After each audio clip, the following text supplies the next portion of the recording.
On behalf of the mayor and city council members, it is my pleasure to welcome you and to thank you for coming together today to honor an American hero, a Greenville hero, and rededicate the Major Rudolf Anderson Jr. Memorial.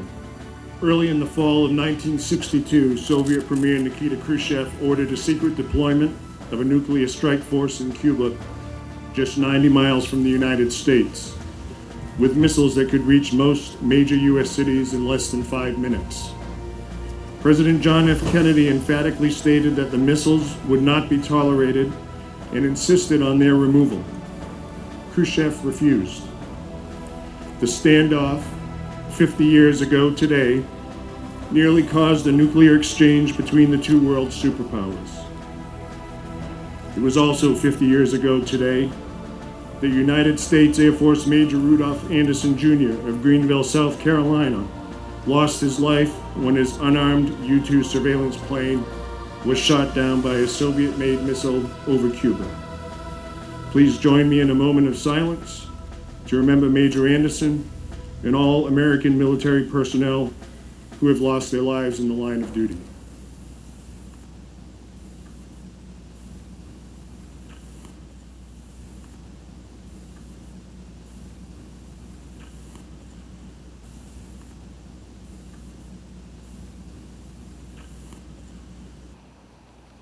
Ralph Waldo Emerson once said, "Peace has its victories, but it takes brave men and women to win them."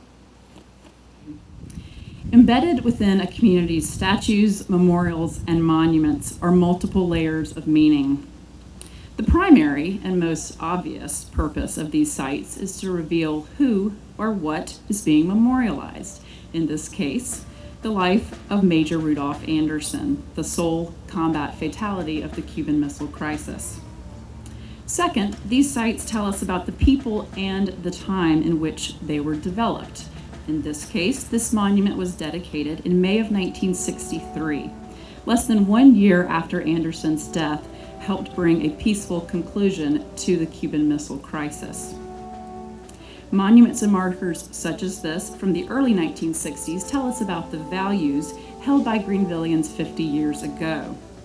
Thus, a tertiary layer of meaning is what our efforts to redesign and rededicate this memorial reveal about us. This memorial affirms that we honor courageous service to country, that we honor the thoughtful leadership of President Kennedy and his diplomatic efforts which prevailed over nuclear warfare, that we are loyal to our native sons and daughters, that we take pride in the accomplishments of those this city has fostered, and through community landmarks hope to inspire such qualities in future generations. And finally, that we care about our community. We maintain our parks, our public spaces, and the memorials that distinguish this place, our history, and our people from any other. This memorial is a lasting legacy to Major Anderson and to this community. The text panels humanize Major Anderson and detail his experiences as a reconnaissance pilot in the United States Air Force.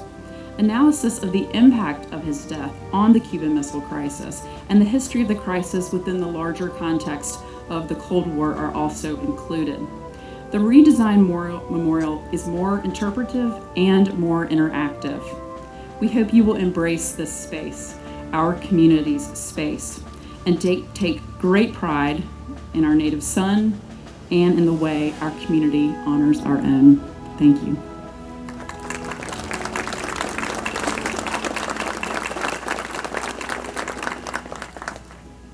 Almost 50 years ago, former Mayor David Traxler met with the family of Rudy Anderson, his father. And by the way, his father was an architect designer. And Mayor Traxler and Rudolf Anderson walked around Cleveland Park and chose this site. His father also, I understand, not only chose this very special site, but the airplane, as you see, the F-86 fighter, is intended to be coming home. And that's how the family saw it. We hope the family shares in our great honor today. And I think his father would.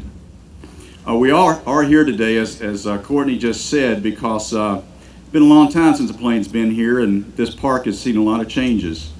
But over time, you know, people just kind of ride by here and know it as that plane in the park. They've forgotten why it's here and what it meant. And for many years, every year, the family and American Legion and so many others have honored his memory. But we felt like on this, the 50th anniversary of the Cuban Missile Crisis, that this was the time to tell the story again. And to tell the story to a new generation.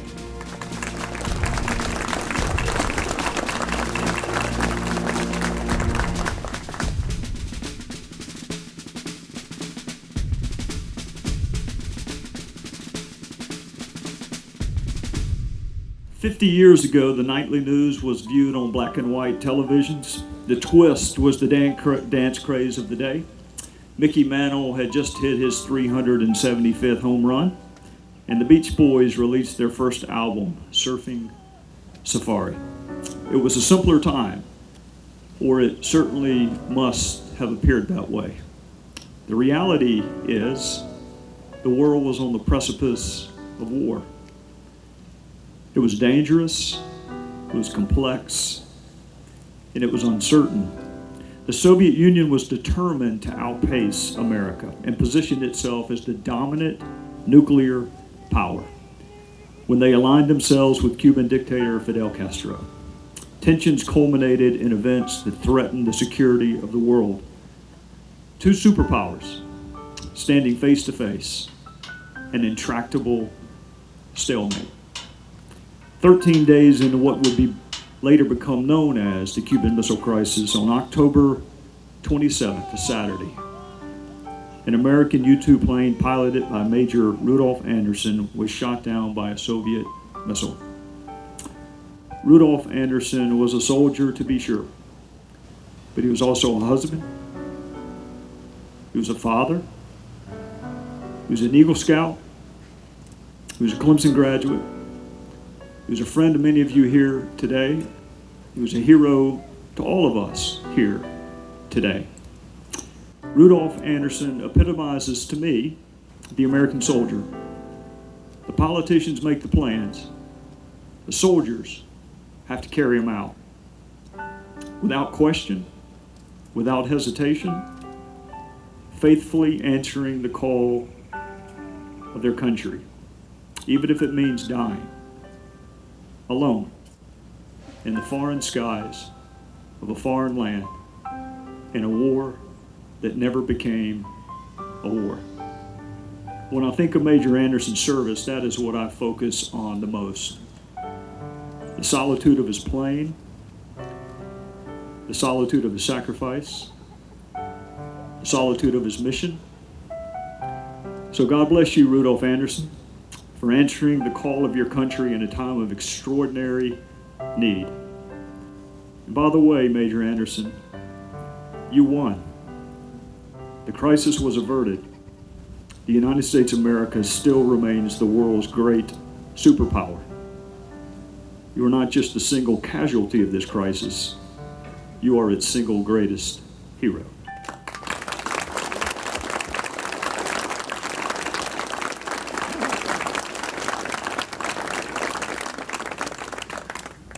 I'd like to tell you a little bit about Rudy, the man that I knew, the pilot that I knew.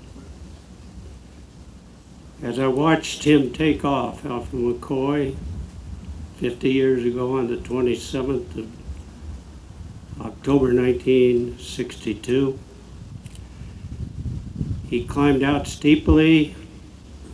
I and Steve Heiser watched him go till he turned into a little speck and then disappeared completely. From the angle of his takeoff, we could see what end of the island he was going for. He's going down towards the eastern end. And we noted the time. Why? Because we knew the 3 flights earlier that day had all been canceled. So we go back to the quarters, and unknowing, without conscious effort, we sat and wondered when he was going to get back. We listened for him. 2 o'clock went by, 3 o'clock. We knew that he was out of fuel by that time because we were taking off with short fuel loads. And so finally we called the operations officer and said, is he overdue? Because we didn't know for sure. He says, yes, he is. And I said, do you know anything about what happened to him? And he didn't. The first time we knew was when we got word that the radar in Guantanamo Bay had lost contact with him near the town of Banyas on the northeast corner next to the ocean. So we lost a comrade in arms, a friend, a guy that had flown into danger with us, a man that I'd worked with for 5 years at that point in time. He did everything to the best of his ability, and he flew the missions over Cuba like the president wanted him to. And it's an honor for me to be here today with you. Thank you.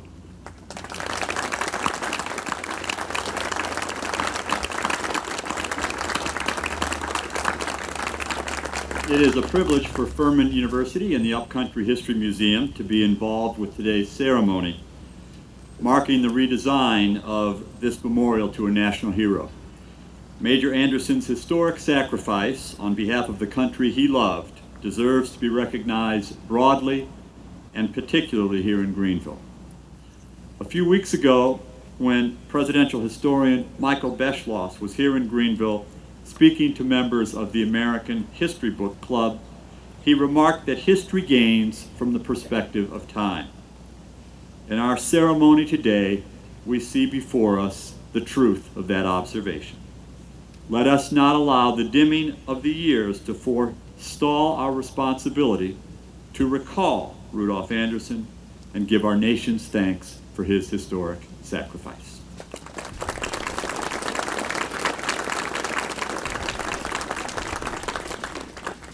The United States and Soviet Union were on the verge of nuclear war, and yet diplomacy prevailed. The gravity of this crisis, the consequences of which could have been devastating, resulted in a lessening of tensions and increased communication and cooperation between these two world superpowers. Within 1 year of the crisis, the two nations established a teletype hotline between the White House in Washington, D.C., and the Kremlin in Moscow.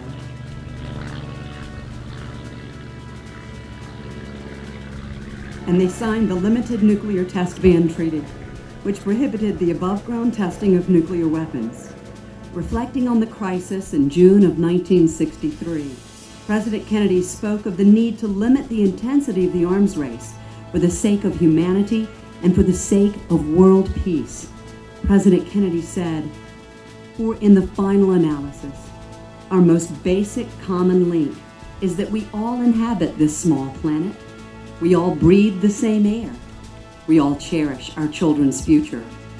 And we all are mortal." A half-century has passed since Major Rudolf Anderson sacrificed his life in service to our country. 50 years since our world came closest to blowing ourselves up. 5 decades since those days, those 13 days, when President Kennedy and his team resisted the urge to respond in anger and instead deliberately discussed options, thought 5 steps ahead, gathered support from the world's leaders, and imaginatively put themselves in the enemy's shoes.